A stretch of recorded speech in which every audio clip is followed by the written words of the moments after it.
যে মুক্তিযুদ্ধ দল কিভাবে বিএনপি হতে পারে। মাননীয় স্পিকার, মুক্তিযুদ্ধ নিয়ে কথা বলা হয়, বিএনপি দাবি করে মুক্তিযুদ্ধের দল, অথচ বিএনপি প্রতিষ্ঠা হয়েছে 1981 সালে 1 সেপ্টেম্বর।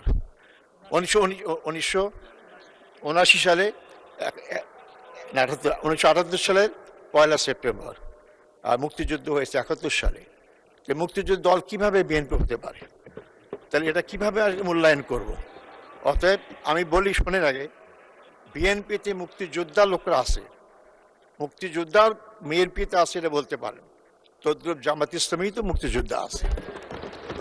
মাননীয় স্পিকার, এই জন্য আমাদেরকে সবাইকে মূল্যায়ন করতে হবে।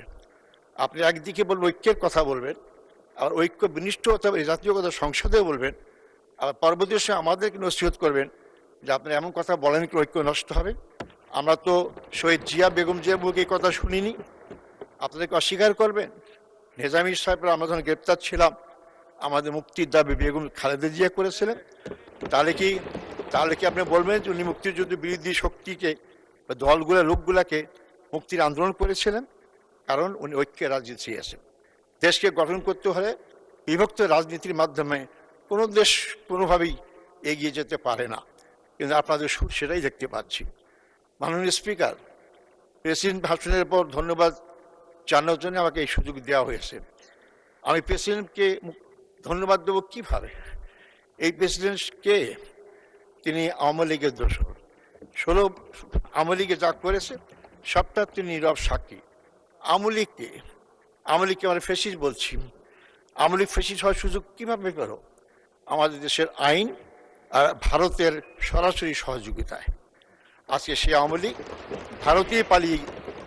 ভারতেই পালিয়ে গিয়েছে, কিন্তু সেই আওয়ামী লীগের তৈরি করা ফ্যাসিস্টের প্রেসিডেন্ট এবং সেই আওয়ামী লীগ যে ভারতীয় আধিপত্যের দোষর ছিল, সেই প্রেসিডেন্টকে আমি কিভাবে সমর্থন করতে পারি?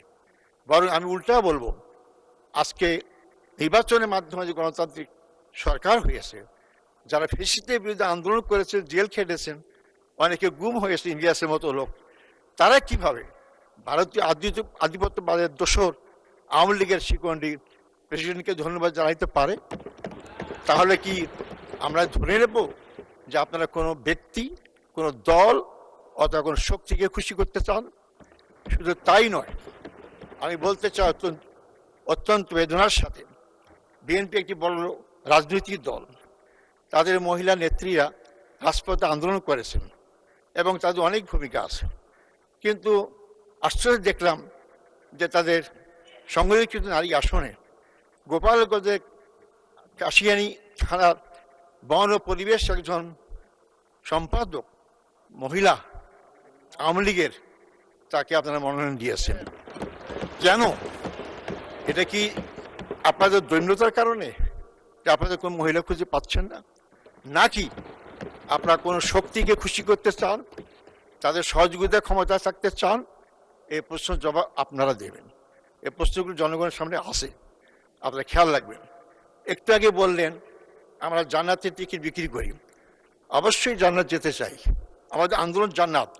আপনারা কি জান্নাত যেতে চান না? যদি জান্নাত যেতে চান তার টিকিট বিক্রি করে বলেন কেন? আর যদি টিকিট কেউ বিক্রি করে, তাহলে কি অন্যরা কেউ জাহান্নামের টিকিট বিক্রি করে?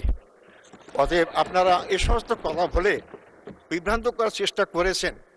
2008 সালে 2টা আসন থেকে বাংলাদেশ জামাত ইসলামী 11 দল 77টা আসন পেয়েছে। এই সমস্ত বস্তা বস্তা কথা লোকেরা বিশ্বাস করে না। আমরা বলতে চাই, আপনারা ক্ষমতায় এসেছেন, কিন্তু আপনাদেরই ক্ষমতাসীন মন্ত্রী বলেছেন লন্ডনের তারিক জিয়ার সাথে যখন ইউনূসের সাক্ষাৎ হয় তখনই ট্রফি দিয়েছেন। বাংলাদেশের জনগণের ভাগ্য সেখানেই নির্ধারিত হয়ে গেছে যে কে ক্ষমতা আসতেছে। অতএব কীভাবে আপনারা ক্ষমতায় এসেছেন আপনারা বিবেকের কাছে প্রশ্ন করবেন, আপনারা জনগণের কাছে যা বুঝতে পারবেন। এটা আমার কথা নয়, এটা আমার কথা নয়। আমি একটা আমার কথা বলি নাই, পত্রিকাতে বলি নাই, এই সংসদে বসে আপনাদের মন্ত্রী বলেছেন, আর উপদেষ্টা রেজওয়ানা কি বলেছেন সব আপনারাই জানেন। তাই আপনারা যারা উপস্থিত আছেন, আমি আপনাদেরকে হেয় করার কথা বলছি না, একবার চিন্তা করেন।